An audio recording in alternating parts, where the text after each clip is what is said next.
Praise the Lord. My name is Pastor Rajesh Kedavi. I welcome all of you for this exciting message of end times. God bless you and your families. I know you are protected by God's grace. As past 6 months, we are focusing on the end time, the events which are going to happen in the end times. Last video we focused on the Millennium Kingdom, and we learned that Millennium Kingdom is for eternity, not just 1,000 years.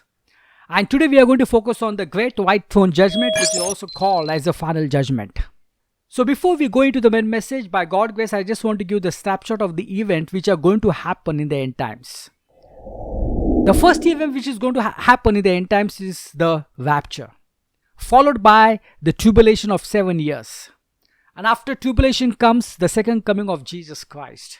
Then we have the Armageddon battle, followed by the Millennium Kingdom of Jesus Christ. And then the Great White Throne Judgment, which is followed by the new heaven and new earth. So these are the events which are going to happen in the end times. So let's go back to the message now. The Great White Throne Judgment. Now let me tell you very clearly that the Great White Throne Judgment is not for the believers. It's only for the unbelievers, because their sins will be judged and they will be condemned, they will be punished, and they will be taken to the lake of fire. They will be thrown into the lake of fire. So Great White Throne Judgment is only for the unbelievers. And I know many Christians will not agree to what I'm saying, because many Christians believe that yes, we all have to go through the Great White Throne Judgment. We all have to stand before the throne. We have to be a part of the Great White Throne Judgment. Many Christians believe that. So let's go to Romans 8:1. What it says here: there is therefore now no condemnation to those who are in Christ Jesus. See, the Bible is very clear. If you are in Christ Jesus, if you believe in Jesus Christ, there is no condemnation for you. There is no punishment for you. There is no judgment for you. Because all the punishment has been taken by Lord Jesus Christ on his precious body on the cross of Calvary. So he has taken all our condemnation. He has taken all our punishment. He has paid the penalty for our sins on the cross of Calvary. If he has paid for our sins, then how come we will be condemned again? How come we will be judged? How come we'll be punished? The Bible clearly says, there is therefore now no condemnation to those who are in Christ Jesus. So if you believe that you have to be a part of a Great White Throne Judgment, in the end, you are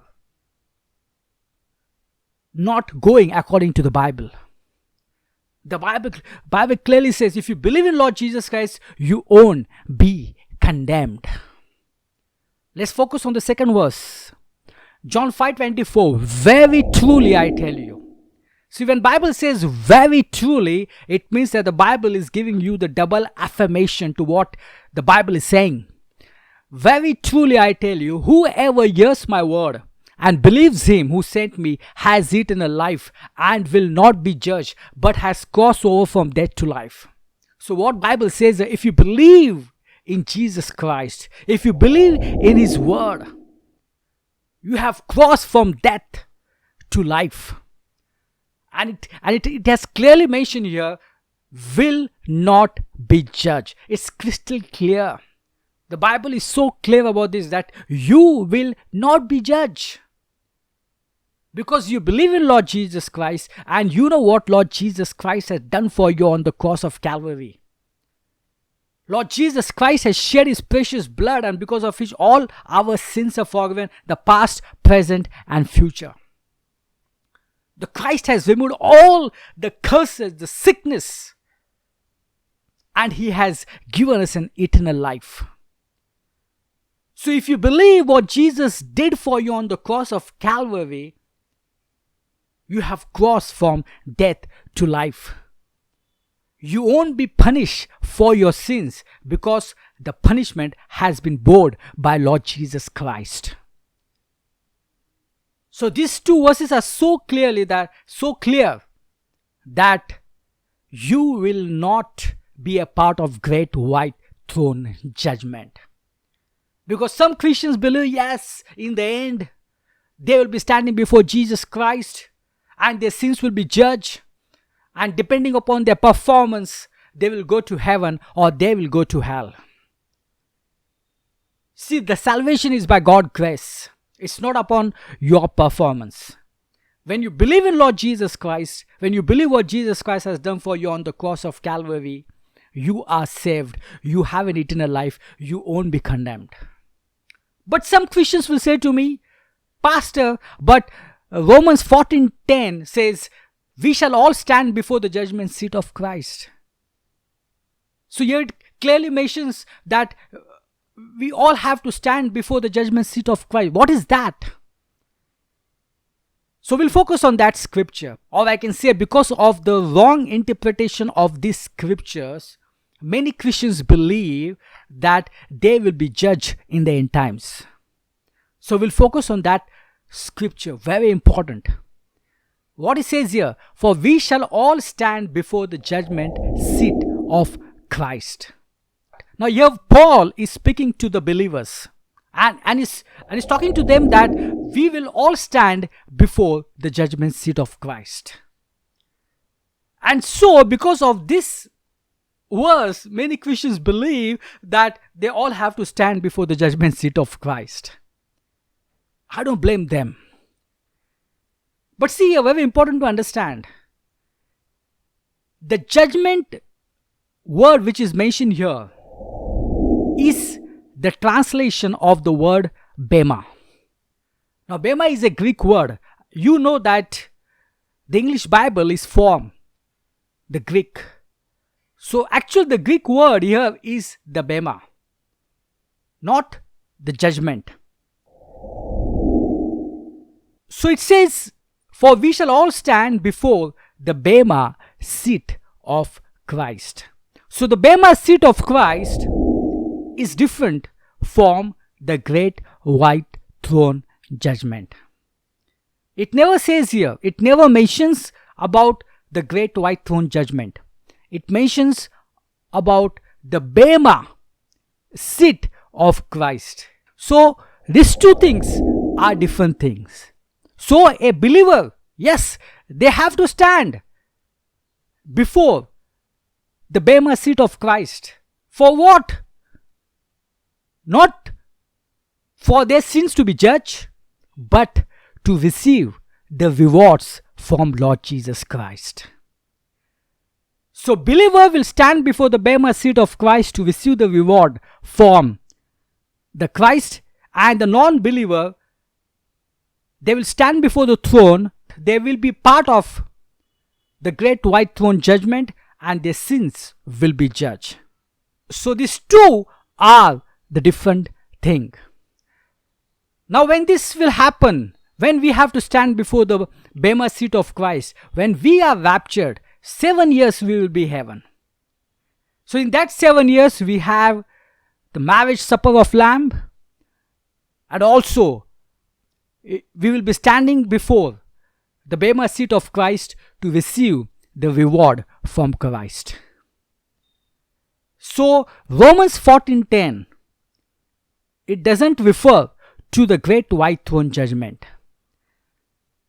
So don't believe that you will have to be a part of the great white throne judgment. Now let's go further. Now it's very important to understand some doctrines, some concept. Now there are some things happened before the crucifixion, something happened after the crucifixion, something happened at the rapture, and something happened in the end times. So this is what we'll focus now. Because once you have that clear concept, you have a better idea about the great white throne judgment. Now very important that before crucifixion, those who are saved, and you know the great men of God in the Old Testament, the heroes of the Bible, the Moses, the Abraham, the Joshua, the major prophets, the minor prophets, the great kings. So those who are saved, they used to go to the paradise, not to the heaven. They used to go to the paradise. Now where was the paradise? The paradise was beneath the earth. Now in beneath the earth we have two sections, and that place is called as the Sheol and the Hades.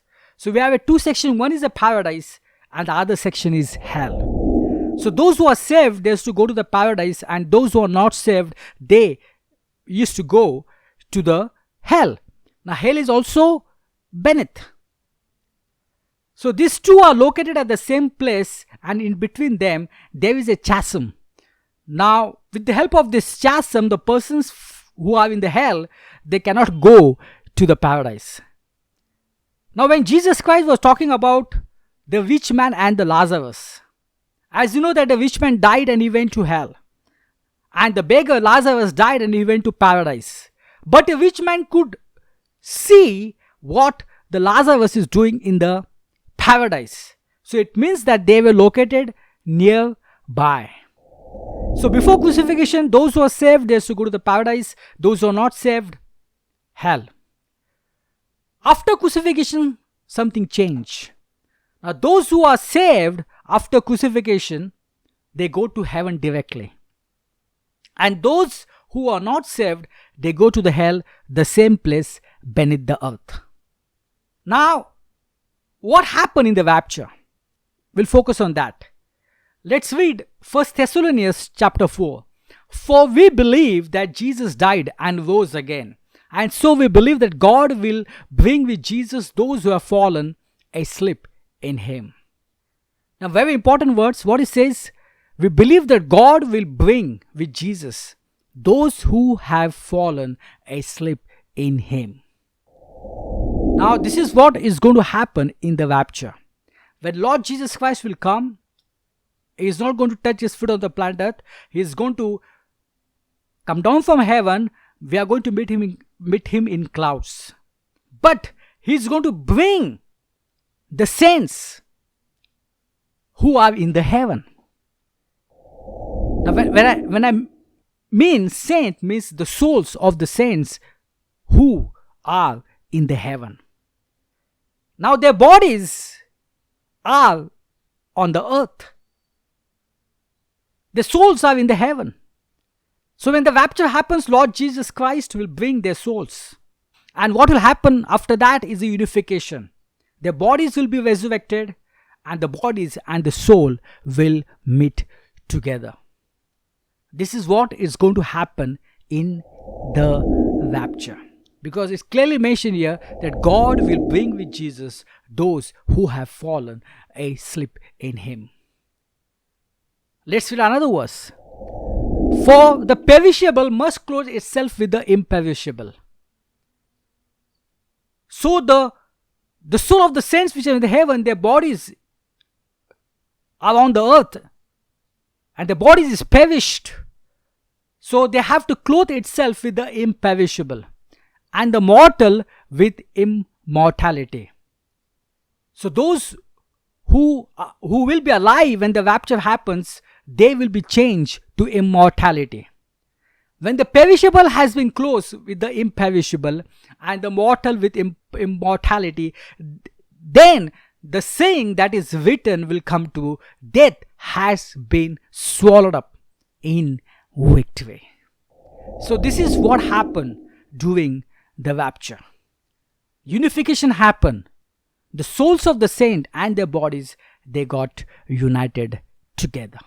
Now let's see what happened during the end times. Now let's read Revelation 20.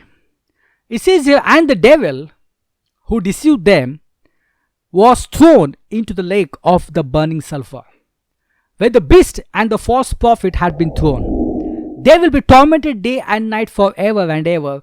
Earth and heaven fled away. Now what it says here, the devil, the beast, the Antichrist, and the false prophet, they were thrown into the lake of the burning sulfur. It never says here that they were thrown into the hell. It mentioned here the lake of burning sulfur. So very important to understand the lake of burning sulfur and the hell, these two are the different thing.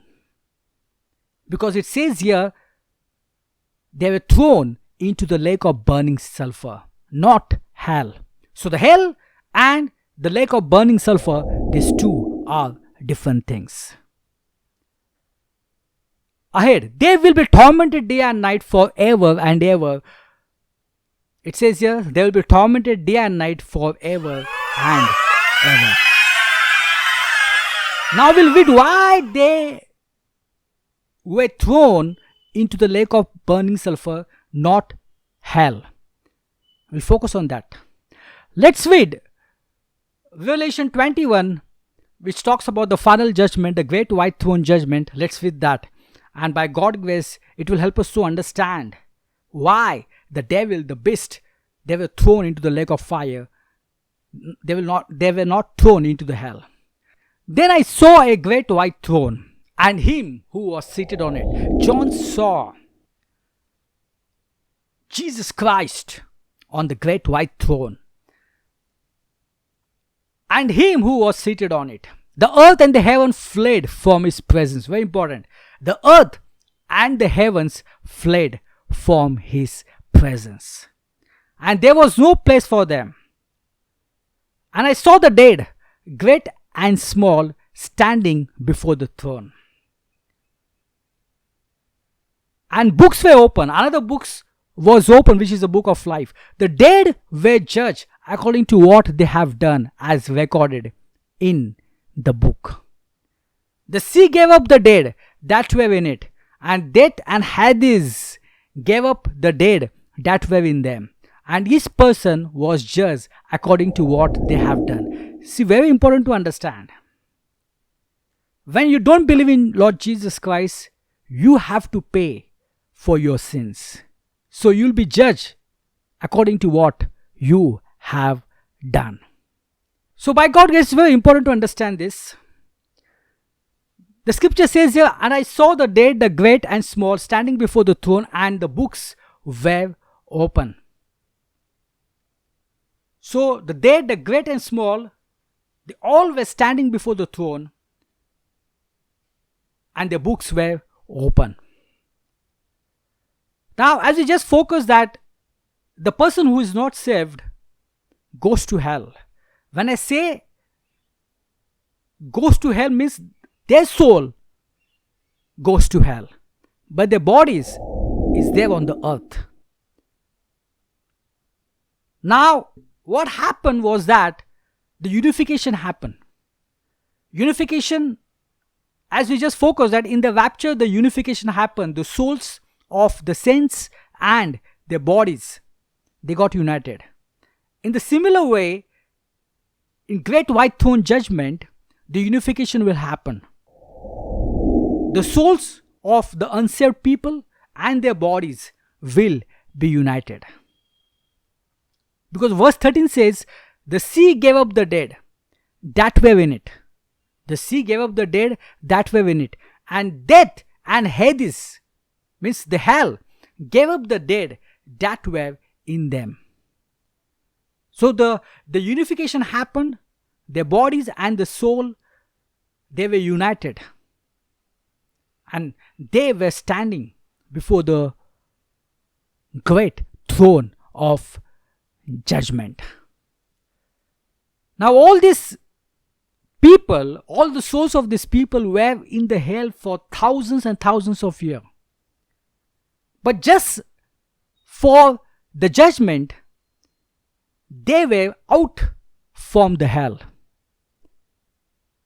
See what the verse 13 says. The sea gave up the dead that were in it, and death and Hades gave up the dead that were in them. It means the hell is now empty. Because all those who were in the Hades, they were all standing before the great white throne judgment. And it says each person was judged according to what they have done. Then death and Hades were thrown into the lake of fire. The lake of fire is the second death. So what happened here? That all those who were standing before the throne, they were judged, they were condemned, they were thrown into the lake of fire. So from hell,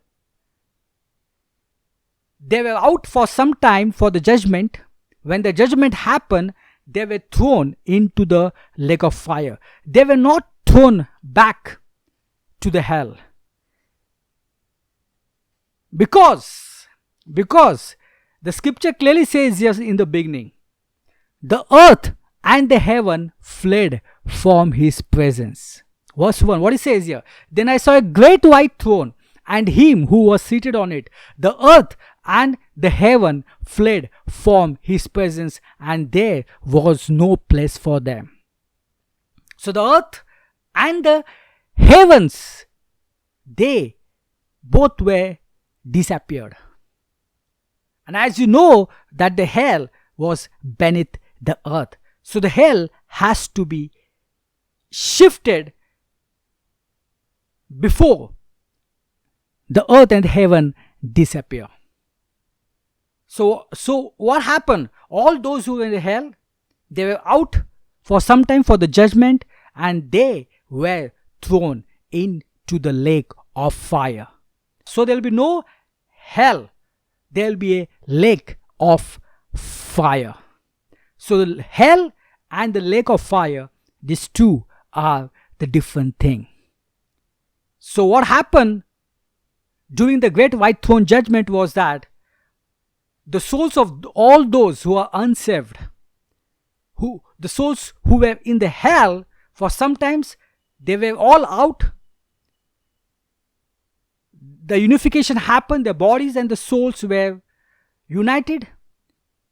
They stood before the throne, they were judged, they were punished, and they were thrown into the lake of fire, where they will be tormented day and night. And also we learnt that the devil, the beast, and the false prophet, they were also thrown into the lake of fire. So this is what happened during the great white throne judgment. So today we learn that a believer will not stand before the throne. He will not be a part of a great white throne judgment. As Romans 14 says, yes, we all have to stand. Christians will stand before the Bema seat of Christ, not for their sins to be judged, but to receive the rewards from Jesus Christ. That's very important, because if you believe that you will be judged in the end times, so throughout your life you will be insecure. And you'll be always thinking whether I'll be going to heaven or hell. See, the salvation is permanent. When you believe in Lord Jesus Christ, you are passed from death to life. So your salvation is secured, and no one can take your salvation. So you'll not be condemned again. You'll not be judged, because all your sins has been judged on the body of Jesus Christ. He took all your punishment. To save you, He took all your punishment. So that today, we will be raptured, and we don't have to stand before the great white throne for our sins to be judged. And sadly, those who don't believe in Lord Jesus Christ, in the end, they have to pay for their sins. So they will be condemned, they will be judged, and they will be thrown into the lake of fire, where they will be tormented day and night along with the devil. So very important to be saved. It's very important our families to be saved. It's very important our relatives to be saved. It's important our friends to be saved. And how we can be saved? Some say that, oh, it's by your performance. It's how much you pray, how much you read the Bible, how much you give the donations, how much you participate. It's not by the performance. It's not by what you do. I'm not saying not to do, but what you do, that doesn't matter. That doesn't qualify you to go to heaven. It doesn't qualify you to be saved. Salvation is by God's grace, not by works. So very important to remember that. So when we believe what Jesus Christ has done for us on the cross of Calvary, He shed His precious blood so that all our sins are forgiven, past, present and future. He took our punishment. He was sacrificed. He died for us. But on the third day, He rose again. When we believe that, we are saved. And our salvation is permanent. Not for some days, but permanent. So very important to get saved.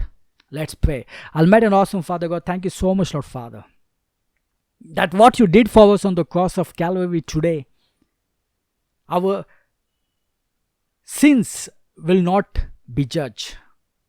We don't have to pay for our sins because already you had paid for our sins. Thank you, Lord Father. I pray in Jesus Christ's name. Amen.